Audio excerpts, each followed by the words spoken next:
Hey everybody, it's Jonathan Bolano with Bolano Home over at Home Smart Professionals. Today I'm here to speak with you about selling your home, or the steps into selling your home. What are the things that you need to know, and what do you need to get into in order to get your home from listed to sold? Now, the first thing and the most important that I always say, whether you're a seller or a buyer, is to find yourself a good agent. What does that mean though? It means finding someone that you communicate with very easily, someone that's educational, and someone that's going to be responsive when you need them the most. Agents have a multitude of jobs that they kind of hold when going through a transaction process, and being able to have someone that can communicate, that's responsive, and that is basically like a best friend is going to make the process 60 times easier. And the reason why is because things can get very frustrating. Things can be scary at times, and sometimes you need someone to help talk you off the ledge and bring you back to what's actually happening, because as a seller and someone that doesn't do this on a regular basis, there are a lot of variables and a lot of unknowns, and so it's really easy to kind of get thrown back on your heels and just really worried about some of the scenarios that are happening. And a good agent and someone that like I said is like a best friend can sit there with you, respond when you need them to, and explain to you what's going on and what to expect and what to look forward to in the upcoming steps. So someone telling you where you've been, where you are today, and where you are going forward. The next thing is, after you find that agent that does all those things, you're going to be running something that is called a CMA on your home. And that is a comparable market analysis. I'm stumbling over my words right now.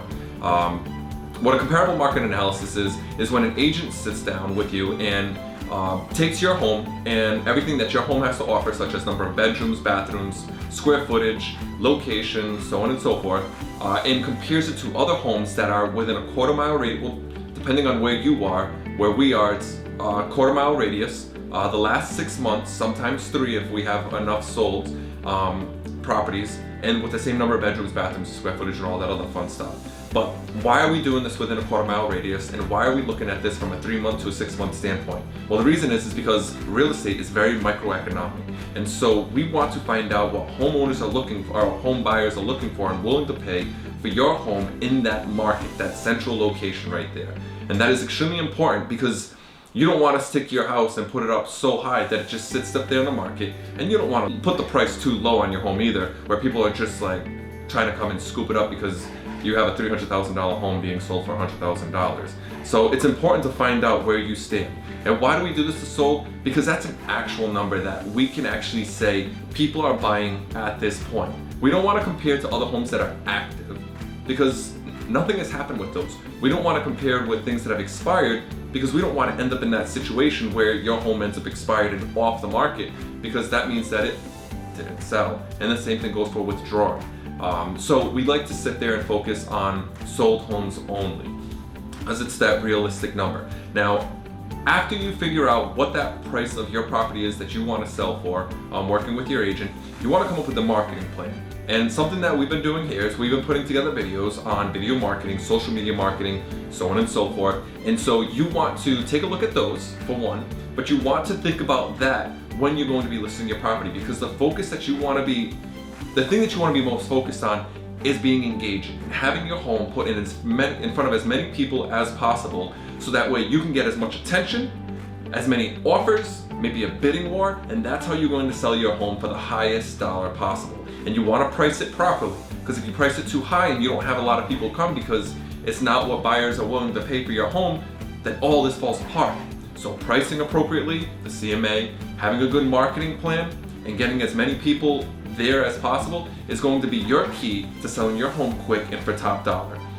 The next part, after you get the marketing plan put together, you have the price, you want to start thinking about showings and open houses. Now, in showings and open houses, you always want to put your best foot forward, and this means that you want to make sure you clean up your home, cut the grass, cut back bushes, the list goes on. I will do another video on that. I have other stuff out there that I can show you guys, and I'll drop those below if you want them. But you want to focus on the presentation. It's kind of like going for an interview for a job. You always want to come in your best dressed outfit, all cut up, which I am not right now, and basically putting your best foot forward. And that goes for the home when it comes to having everything clean and put away, and almost like a minimalist point of view or standpoint on doing this. Following that, once you get your house on the market and you have those showings and someone starts putting in an offer, the next things you're going to need to worry about is an inspection and the appraisal.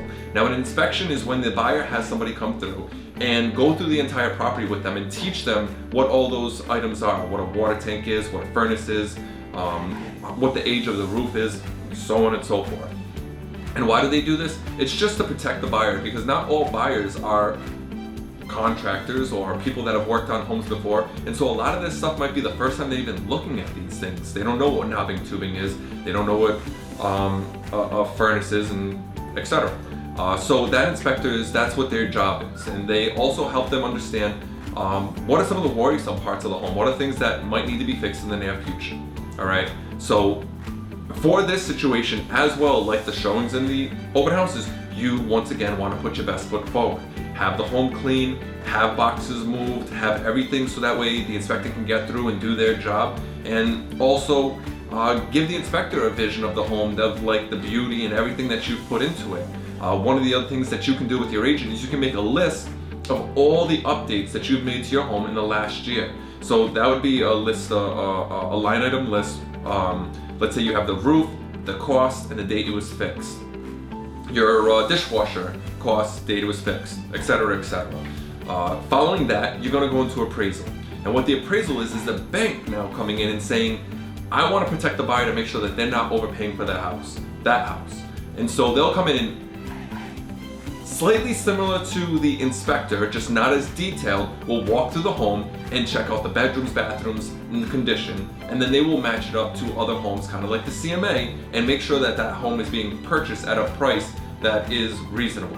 For example, they don't want to come in and offer to give $300,000 for a $150,000 home, because let's say that buyer goes upside down and loses their job the day after they purchase the home, and now the bank has to take over and resell that house. They want to be able to make sure that they're going to get that money back. And if there's that big of a delta between the 300 and the 150, then they basically it's like a bad investment for them. And so once again, they just want to make sure that the buyer is not overpaying for the house for that. So when you're going through the process of selling your home, these are all things that you want to keep in mind. Cleanliness, being organized, being forthcoming with something like that line item list, and also having a good agent on your side to help you through all these moments and kind of help break them down for your particular scenario, because everybody's situation is different. So I hope this was useful for you, all of you.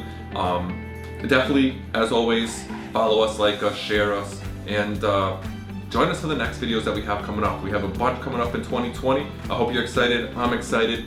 Look forward to seeing you guys again. Thank you for joining.